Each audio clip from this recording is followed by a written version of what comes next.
Kailangan kapag maglalagay tayo nitong cylindrical hinge, kailangan meron tayong spacer.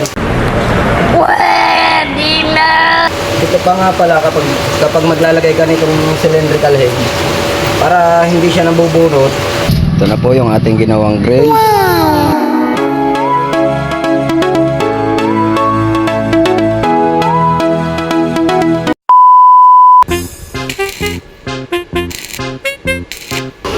Ito po, malapit na po tayong matapos. Yan, malapit na pong matapos ang ating ginagawang terrace grills. Talagyan na natin ang pinaka-gate, yung pansara niya. Tapos ito, yung design niya dito. Ito na to. Tapos takip niyan, grinder. Design dito, okay na yan.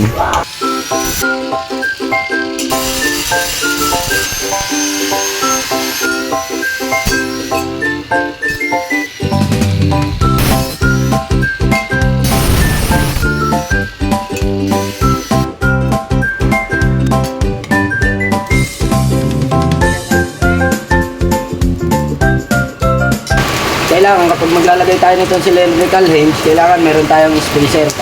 Kahit ano, kung ano ang pwede natin ilagay. Lagyan natin spacer. Tulad nito, ginawa ko cutting disc, dalawang cutting disc. Yun na yung pinaka-spacer niya mga.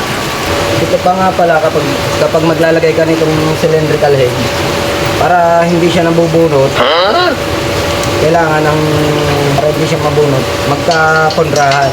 Halimbawa, yung isa pataas, yung isa pababa.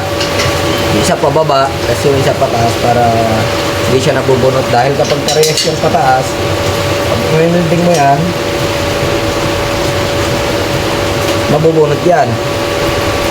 Ngayon, pwede rin naman, parehas pataas, kaso kung ito dito sa kabilang welding, doon naman sa kabila, dito naman, yun na yung pinakalock niya. Ito yung ginawa nating gate, oh. Itong kaibahan kapag inuna mong itabit itong cylindrical dito sa pinakaposte niya, para pag nabuo mo, nakapit mo na lang. So, ano, kasama na yung poste. Pupla yung ibig kong sabihin, kaya inuna natin yung poste na ito, kasama nitong cylindrical para hindi na tayo mahirapan. Ito po yun, o ganito po yun. Yan, dahil ngayon, ilagay na natin.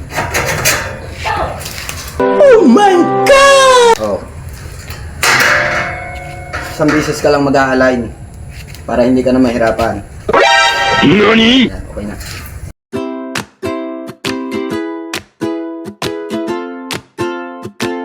Ito na po yung ating ginawang grills. Dito po sa may Barangay San Roque. Ito na po yun. Meron na ring gate. Wow. Ito na gate, oh. Yan. Gawa na po natin ng gabay. Okay na po yan.